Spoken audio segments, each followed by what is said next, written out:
a very, very strong bid on the pound coming into the open as this gets adjusted to the downside. Now, once we adjust to the downside, you can see obviously that this is driving the agenda here. And when this is driving the agenda and the gilts are getting left behind, that means there's got to be a lot of buyers of gilts coming in. Well, if there's a lot of buyers of gilts coming in, guess what that does to cable markets? Guess what it does to cable markets? It squishes them underfoot. So when I see this developing here, I think to myself, you know what? Let's get some business on the short cable trade. And you can see that this has continued to trade at a very significant discount overall, hasn't it?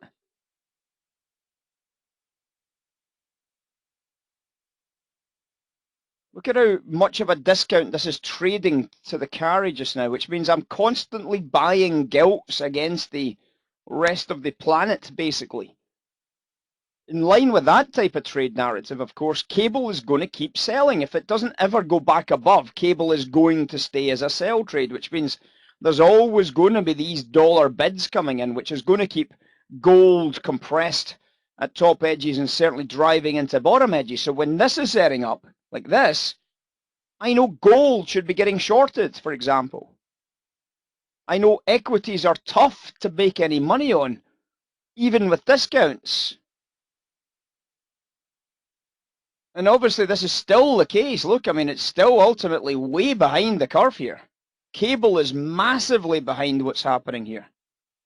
And that's why we've seen since around about 9 o'clock, 10 o'clock this morning, that's why we've seen cable simply been selling off through that whole process, hasn't it? Selling all the way down through that process on cable.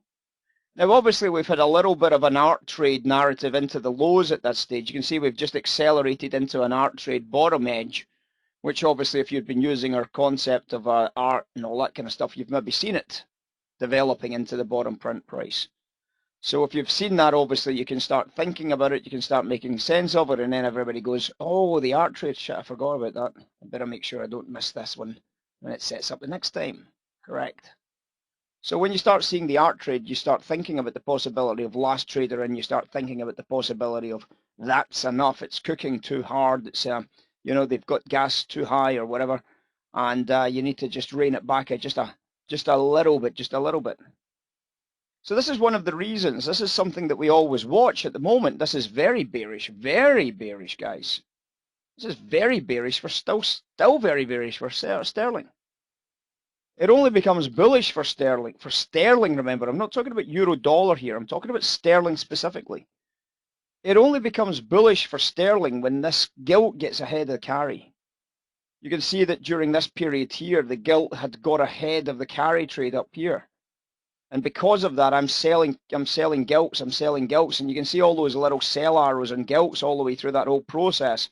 Gilts were trading at a serious premium to carry, which means what? Strong upside on sterling during that period, right? Strong upside on sterling, and therefore I can start looking at that as a possible trade. I can start hunting for that low price on sterling against the rest of its peers. And I can start expecting sterling to be bids at low prices. Well, you can see one of the big bids at low prices was in here.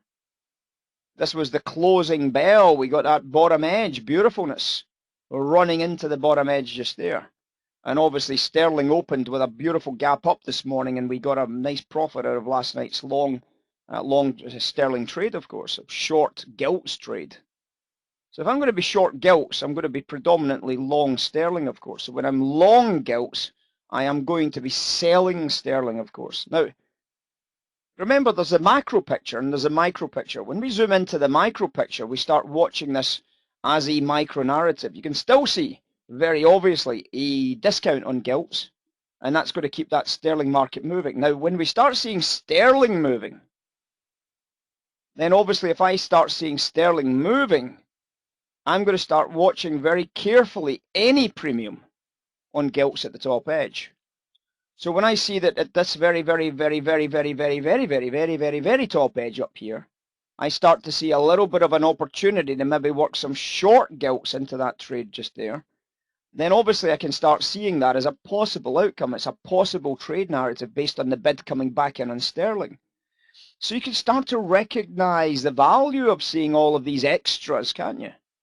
If I see that top edge on gilts, look at how low the bond price actually really is in the water at the moment. What I've just overlaid there is the US Treasury bonds, ultras. These should be positive correlations. Look at how wide these relationships are. They're huge. So when you could sail a ship through the middle of this relationship here, right? So when you see that top edge there, you're starting to think to yourself, you know what? Okay, get me some. Get me some. Worst case scenario is you could sell that and maybe buy some of this and trade it as a carry trade. You know, but if I sell gilts, predominantly if I'm selling gilts, I am bullish cable. The problem with, or the good thing about that is we've already got a bullish cable. Do you see what I'm trying to tell you? Cable's already got a bid. We're not forecasting a bid in cable. We're seeing a bid in cable, which means selling gilts at the top edge is a no-brainer trade. It's already happened in the Forex market, so you've already seen them doing that bit of business.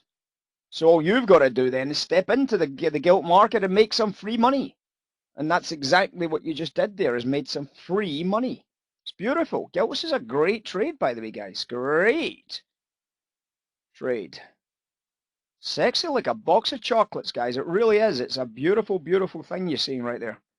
Beautiful thing.